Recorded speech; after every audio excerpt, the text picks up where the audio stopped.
Many of you just getting down here don't know of those struggles. So this is an opportunity and a time for you to hear exactly what happened and why you received the benefits that you get today. In the 34 time, unions had no rights. They had no benefits. There was a lot of corruption going on. You had to go from dock to dock when there was a shift, and the boss would pick if you went to work or not. And after you got that job, he wanted some of that money back. Or something else. He might even ask for your wife. That's how corrupt the system was. And there was nothing that any of you could do about it because the government was against unions. We were all communists, and the only thing that mattered was the almighty dollar. The almighty dollar is the only thing that mattered. And all of you could go to hell, and they didn't care. You got injured, tough luck. Today, we can have vacations. We got 8-hour shifts. We got pension, health and welfare. And all of those are because of why we're here today. And that's to celebrate the people that sacrificed before in 1934.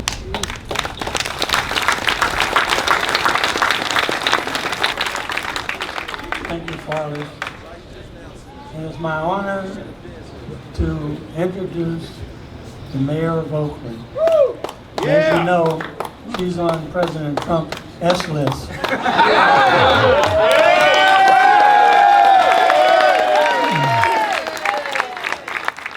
For informing the Oakland residents that ICE was around, and we all better be careful. Mayor Libby.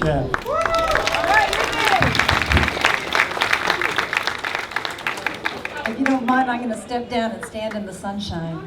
No, step on it. Not there. Not there. Sorry. Can I step here? Yeah. Okay, I'm sorry. No, I mean, this is why we are here today.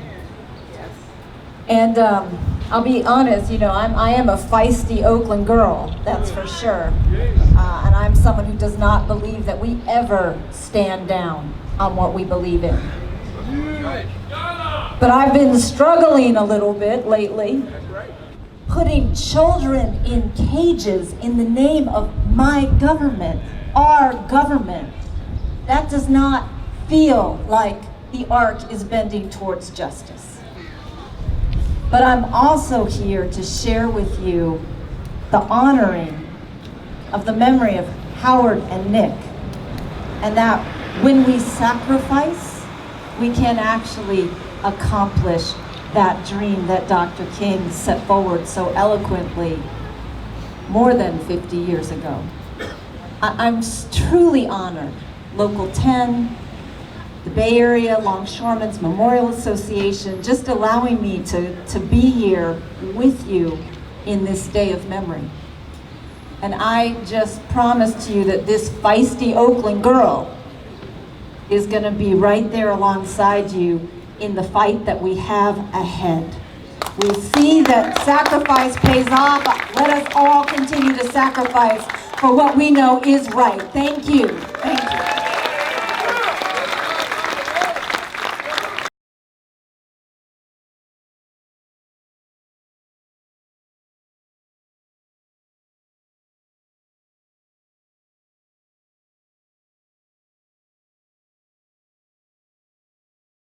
Now we're going to hear a few words from Local 10's President, Melvin McKay. Thank you, brothers and sisters, labor. One of the reasons we're here, because people died for us to have an opportunity at this labor. I want you guys to understand, we're not the only ones on the waterfront. How many of you people know who the SUP are? How many know SIP? How many of you guys know IBU? These are all people, along with some of the Teamsters, some of the guards of Local 75, some of the clerks, Local 34. We work hand in glove. It's not about us, ILWU Longshore. We have the warehouse division. A friend of mine, Fred Pecker, he's sick, he couldn't make it today. But I can tell you guys one thing for sure and two things are certain. What we have today started 84 years ago, and we have to keep it. Greed will kill us. Backbiting will kill us. I get sick and tired of everybody thinking about them and themselves. We work together. It's not mine, it's not theirs, it's all of ours. We have to work together, brothers and sisters. Thank you. Now we're going to hear a few words from our newly elected president of the Inland Boatmen's Union, Marina Sakatano. Marina. Thank you. Thank you for the opportunity to speak on this momentous occasion. 84 years ago on this day, longshoreman Howard Speary and Marine cook Nick Bordeaux was tragically murdered. Their deaths stand as a monument to the sacrifices people make in order to have a decent wage and a fair hiring practice. Their deaths led to the birth of the ILWU, a strong, principled, and democratic rank-and-file union, and the fight goes on. 38 years ago, the Inland Boatmen's Union joined the ILWU after a strike against our largest employer, the Washington State Ferry. The IBU president was thrown in jail because he refused to order the workers back to work, and the ILWU shut the port down. Hello. Yeah. 31 years later, the IBU went on strike against our largest tugboat company, Crowley Maritime, to prevent manning reductions. The strike lasted 9 months and would not have been possible if it weren't for the members of the Inland Boatmen's Union and the members of the ILW Longshore Division providing strike benefits for the hundreds of workers and their families. Local 10 was instrumental in keeping Crowley from using strike breakers. Some of you might remember the big squabble we had down in Port of Redwood City, but we thank you for that. 12 years ago, in 2006, Hornblower was able to win a contract with the National Park Service based on low wages and false promises. We battled them and the Park Service. Still, the Bush administration swept it under the carpet. Even though we had thousands of workers marching, we couldn't change the tide. They refused to hire any of our workers, and we found out it was okay to discriminate against union members as long as you hire your friends and family. We have another chance to change the tide as Alcatraz contract comes up again. With the assistance of our great supervisor, Aaron Peskin, we have card check neutrality on the table and hope to get that done before this lease is signed. Meaning, the winner of the contract has to recognize the union if the majority of the workers sign pledge cards. And this will prevent what happened to us in 2006, where our union advocates were fired. Last Saturday, the final 150 IBU Crowley members lost their jobs as a fervent anti-union Edison Schwest took over the oil spill contract in Valdez, Alaska, a contract we've had over 30 years. We cannot stand by and let this company take more of our good contracts by offering substandard wages and no worker protections. Yesterday, a suit was filed against one of our employers who's crying poor mouth at the bargaining table. The allegations are he's embezzled $4 million from this company to buy $100,000 Cadillac, to go on lavish vacations in Europe. The dignity of our work is diminished by the abuse of power and corruption. But as I say this, know that our struggle is not over. We have been battling the right to work for over 41 years. As the great Martin Luther King Jr. said, right to work offers no rights and no work. Its purpose is to destroy labor unions and the freedom of collective bargaining by which unions have improved wages and working conditions for everyone. Just 9 days ago, the Supreme Court, with Gorsuch added to the bench, handed labor another striking blow. He struck down the 41-year-old fair share decision that requires workers who don't want to belong to the union to pay their fair share of cost to represent them. 1/3 of the IBU members are public employees and affected by this. We have been engaged in a robust campaign to strengthen our rank and file and re-sign our members.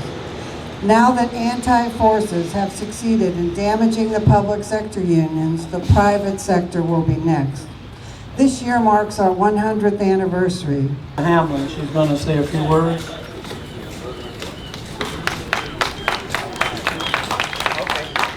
Good morning, everybody. Good morning. All right, now you sound like you're awake. I haven't been to a mic in quite a bit. Last time I was at a mic, I was in dispatch. So wake up. Wake up, wake up, come get the job. Heavy, oh so heavy. All right. Today is a special day. 1934 strike. We had some fallen soldiers, but we also are giving a tribute to Dr. Martin Luther King. It's been 50 years this year since his assassination. And what he fought for was quality and equalization of union workers. There's a picture that we put up in the hall, and I'm just going to read and give you a little history of the men that are in the picture. First, we have William Bill Chester. William Bill Chester started working on the waterfront in 1938, where he soon became a member of the ILWU Local 10. He was appointed ILWU Northern California Regional Director in 1951 by ILWU founder Harry Bridges. In 1969, he was elected International Vice President, becoming the first Black officer of the ILWU. He served as the chief spokesman, organizer, strategic, and ambassador for the ILWU to the rest of the community in Northern California. He was also a civil rights activist, organizing the ILWU to reach out for allies in the wider community in his pursuit of equality and dignity for all people. The second gentleman in the picture is Thomas Lucius Berkeley. Thomas Lucius Berkeley was an African-American lawyer, newspaper publisher, world-class athlete, and chairman of the Oakland Port Authority Board of Commissioners, serving from 1969 to 1981. He was the first Black commissioner, serving 2 terms, including the position of president. He played a major role in improving the port by helping it become a container operation that moved cargo with cranes. He also served as the Oakland School Board and the California World Trade Commission. So if all of you are wondering how those cranes and how the containers came about, Thomas Lucius Berkeley had a big part in that. Last but not least, Dr. Martin Luther King Jr. Dr. Martin Luther King Jr. was made an honorary lifetime member of the ILWU Local 10 at its membership meeting Thursday, September 21st, 1967. Dr. King also held a press conference in the Henry Smith Room to create a committee of sponsors to help underwrite the expenses of the Oakland Coliseum for a concert with Harry Belafonte, to help raise funds for the Southern Christian Leadership Conference. When Dr. Martin Luther King Jr. was introduced to the Local 10, William Chester called him a man of contrast, intellectual and worker, clergyman and layman, activist and pacifist, free man and prisoner. And these quotes that I'm going to quote are from Dr. Martin Luther King. I don't feel like a stranger in the midst of the ILWU. We have been strengthened and energized by the support you have given to our struggles. Martin Luther King at Local 10 in 1967. Writing to the Local 10 secretary, he expressed his thanks for the contributions and said, "We are grateful to you and the very fine men of our union for your continued support and interest in what we are trying to do here in the same justice. It is so important to know that there are people like you who are interested in furthering our cause." That was Martin Luther King in 1956. Last, the two most dynamic and cohesive liberal forces in the country are the labor movement and the Negro freedom movement. Together, we can architect of democracy in a South now rapidly industrializing. Together, we can retool the political structure and extend the frontiers of democracy for a whole nation. Together, we can bring about the day where there will be no separate identification of Negroes and labor. Martin Luther King, 1962, at a labor convention. Again, we celebrate Dr. Martin Luther King on this day. This is very emotional for me because I was only 5 years old when Dr. Martin Luther King was assassinated. I didn't understand why family members, relatives were very sad that day. But I grew up to understand. And along with my brothers, we got a chance to go to Memphis this year to celebrate Dr. Martin Luther King. And that was a surreal experience to be there, to be with the sanitation workers, and to be on the site where he was assassinated. So just remember today that we didn't get here on our own. We got here on the blood, sweat, and tears of other men and women. Thank you. So now we're going to hear some comments from Ed Ferris, former Local 10 president. Ed? Good morning, brothers and sisters. It's an honor and a privilege to be here on the 84th anniversary of Bloody Thursday. This is a holy day of obligation for labor. It's a day that we remember and give thanks for the sacrifices that were paid to build this great union. We got to remember that the right to dispatch changed after the sacrifice of these martyrs. We need to understand we got pension, we got health care, vacations, things that never existed for longshoremen back in the day.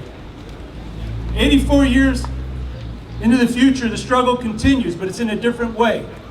And we need to pay attention because it's very easy to get disgruntled. It's very easy to get depressed, seeing the given climate of the political climate these days. We got a racist idiot in the White House who's promoting racism and fascism again. We've got internment camps where children are being pulled away from their families. It's absolutely unacceptable and it needs to stop now. But it's going to take effort. We got to get off our ass and hit the streets. We got to get back to the basics that brought success to this country, which was when the middle class prospered is when organized labor had a bigger footprint. So we're not going to be able to just sit on our laurels and hope that we can ride this out till we get our pension. We need the effort now. We need to hit the ballot boxes. We need to hit the streets and organize amongst ourselves, because I don't think this president speaks for any of us here. There's not one endearing quality that the man brings or represents to me. I find his actions totally offensive. Yes. And he has to go. So, 84 years, again, have passed. We must always remember what it took to build this union. I appreciate everyone coming out today. Thank you to all the volunteers that show up. We should have a lot more people here, brothers and sisters. But that's up to us to make sure it happens. Spread the word. Let's have a bigger and better crowd next year. And God bless all of you, and God bless the ILWU.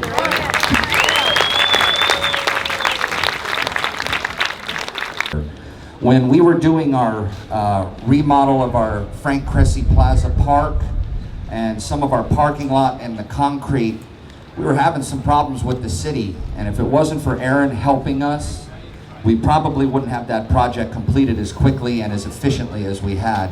Aaron has always been a friend of labor and a friend of the ILWU, so I'm proudly introducing Aaron Peskin, our District 3 Supervisor, where our hall is located.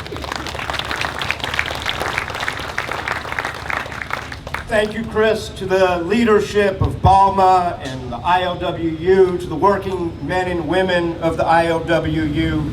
I am here on behalf of the San Francisco Board of Supervisors to commemorate the tragic but momentous events of 84 years ago today.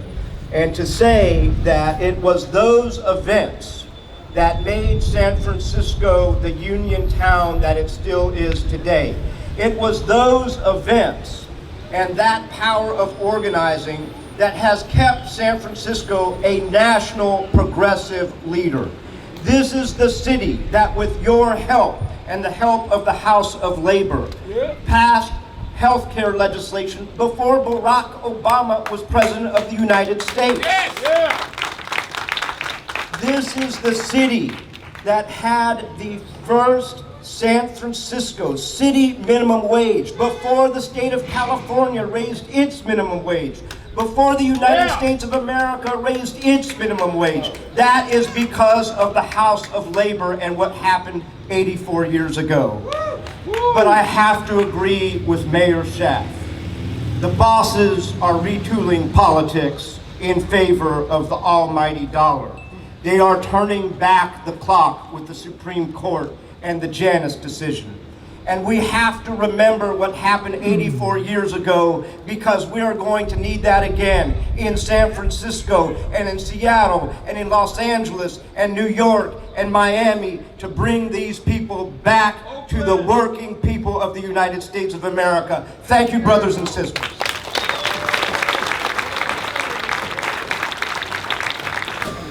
We're coming through right here, guys.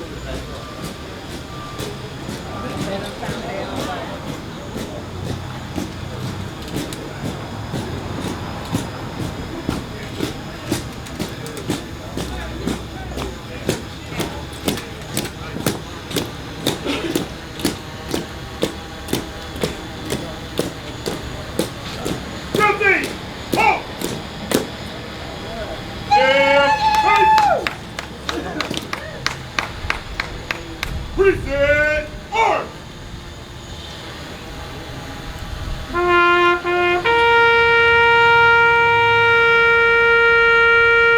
Hats off, please.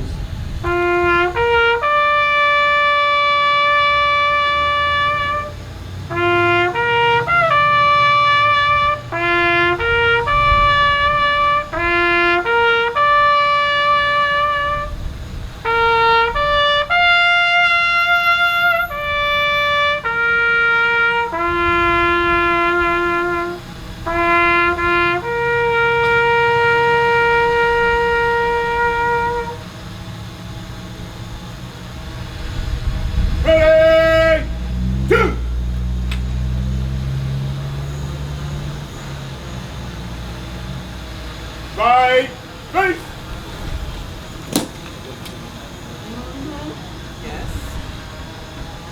Left face.